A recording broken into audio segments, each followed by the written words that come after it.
Assalamu alaikum everybody. I hope you are fine by the grace of Allah. I'm also fine today. So guys, আমরা অনেক দিন যাবত spoken ইংলিশের ভিডিওগুলো upload করে আসতেছি। অনেকেই বলছেন যে ভাই স্পোকেন ইংলিশের ভিডিওগুলো অনেক ভালো লাগে। তো আমরা বিগিনার লেভেলে আছি। তো বিগিনার লেভেল থেকে হাই লেভেলে যাওয়ার জন্য প্রত্যেকটা ভিডিও যদি আপনি 1 বাই 1 সিরিয়াল ওয়াইজ দিতেন তাহলে খুব ভালো হতো।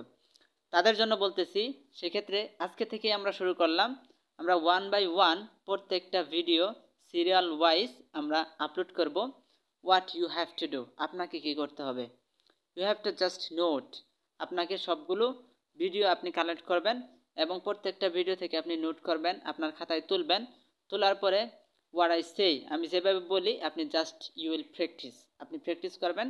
If you follow that then you can speak English fluently. Okay, চলেন তাহলে দেরি না করে আজকের ক্লাসটি শুরু করি। Let's start. আজকের ক্লাসে আমরা ডু এর বিস্তারিত ব্যবহার জানব। প্রথমে আপনি ডু দিয়ে কিভাবে খুব সহজে সেন্টেন্স তৈরি করবেন সেই বিষয়টা ক্লিয়ার করব। চলেন আমরা কিছু সেন্টেন্স দেখে নেই। আপনি এইভাবে বলতে পারেন, do you go. Do you go মানে হচ্ছে তুমি কি যাও। ডু ইউ গো, তুমি কি যাও। তুমি কি যাও, ডু ইউ গো। আমরা অনেক সময় আমাদের বন্ধু বান্ধবদেরকে বলে থাকি যে ডু ইউ গো, তুমি কি যাও। অথবা আমাদের কাজিনকে বলে থাকি, অথবা আমাদের ব্রাদার ফ্রেন্ড, এদেরকে আমরা সবসময় বলে থাকি ডু ইউ গো, তুমি কি যাও। আপনি কিন্তু এই ধরনের সেন্টেন্স যদি আপনি চান তাহলে আরও তৈরি করতে পারেন। জাস্ট আপনাকে একটু টেকনিক ফলো করতে হবে। জাস্ট আপনি যে ভার্ব ওয়ানটা রয়েছে, ভার্বের কিন্তু সাধারণত 3টা ফর্ম হয়, আপনারা জানেন। Verb 1, verb 2 and verb 3। আপনি শুধু ভার্ব 1 এখানে লাগিয়ে আরও প্র্যাকটিস করতে পারেন। যেমন তুমি কি খাও, ডু ইউ ইট। জাস্ট আপনি বাংলাটা আগে বলে নেবেন এইভাবে, ডু ইউ ইট, তুমি কি খাও।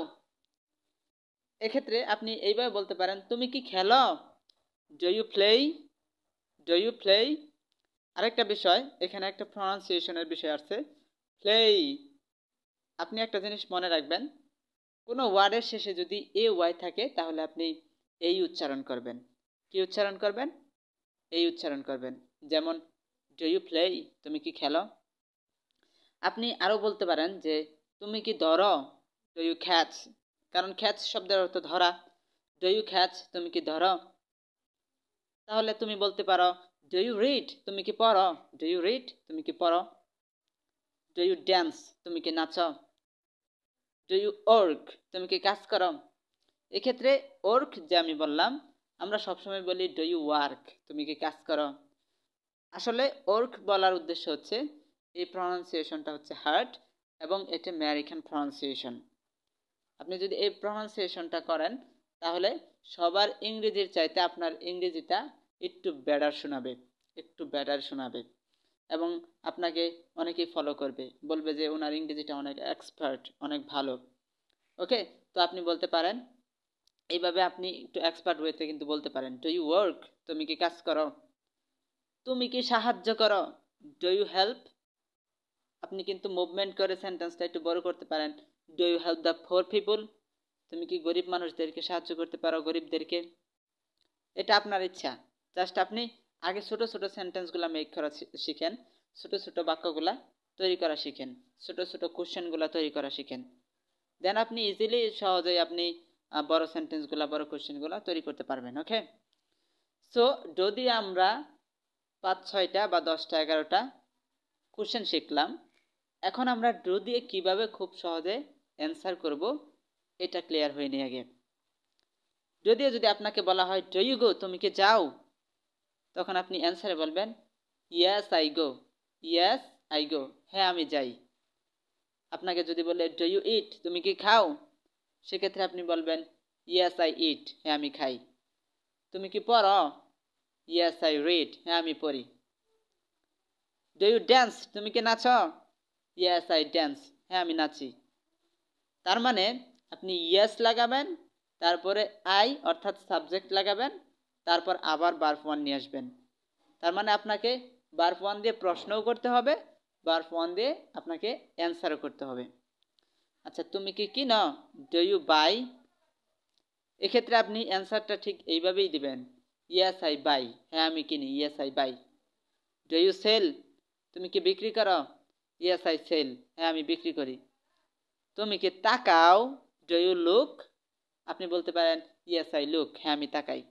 দেখছেন বাক্যগুলো তৈরি করা কতটা ইজি, কতটা সহজ। বাট এই ধরনের টেকনিকগুলোকে আপনাকে ফলো করতে হবে এবং বেশি বেশি ওয়ার্ড নেবেন। প্রয়োজনে আপনি আপনার গ্রামার বের করতে পারেন। আপনি যে গ্রামারগুলো পড়ছেন একাডেমিক গ্রামারগুলা, সেগুলো আপনি নিতে পারেন। নেওয়ার পরে এইভাবে একটা একটা করে নেবেন আর প্র্যাকটিস করবেন, বারবার প্র্যাকটিস করবেন। If you practice like this, if you practice more and more, then you can speak English fluently. একটা কথা মনে রাখবেন, প্র্যাকটিস ছাড়া ইংরেজি শেখা কিন্তু অসম্ভব। কেউ পারে নাই, আপনিও পারবেন না। সুতরাং প্র্যাকটিসটাকে আপনি অ্যাভয়েড করবেন না। প্র্যাকটিসটাকে আপনার প্রতিদিন করতে হবে। সকালে করবেন, বিকেলে করবেন, অথবা রাত্রি করবেন, অথবা বিছানায় যাওয়ার আগে করবেন। But you have to practice every day. If you follow that rules and regulation, then you can speak English fluently. So guys, in this video I tried to show you lot to share. আমি এই বিষয়গুলো share করার চেষ্টা করলাম যে আপনি কিভাবে do দিয়ে সহজে কোশ্চেন করবেন এবং অ্যান্সার করবেন। আশা করি আপনারা সহজেই বুঝতে পারছেন ডু দিয়ে কোশ্চেন করা কতটা সহজ এবং অ্যান্সার করা কতটা সহজ। যদি বুঝে থাকেন তাহলে আজকে থেকেই প্র্যাকটিস করা শুরু করুন। Definitely you can speak English fluently. এবং আমার জন্য দোয়া করবেন, pray for me so that I can pray 5 times, আমি যেন 5 ওয়াক্ত নামাজ পড়তে পারি, and then I can help the poor people, এবং গরিবদেরকে সহযোগিতা করতে পারি। এবং পাশাপাশি আপনিও করবেন এবং আপনার পাশে যে গরিব লোকটা আছে তাকে সাহায্য করার চেষ্টা করবেন। এবং try to pray 5 times. If you pray 5 times, then Allah will help you everywhere. If you help the poor people, Allah will help you everywhere. So don't waste your time. Try to practice more and more. Okay? I will see you with the new video. Take care. Bye bye.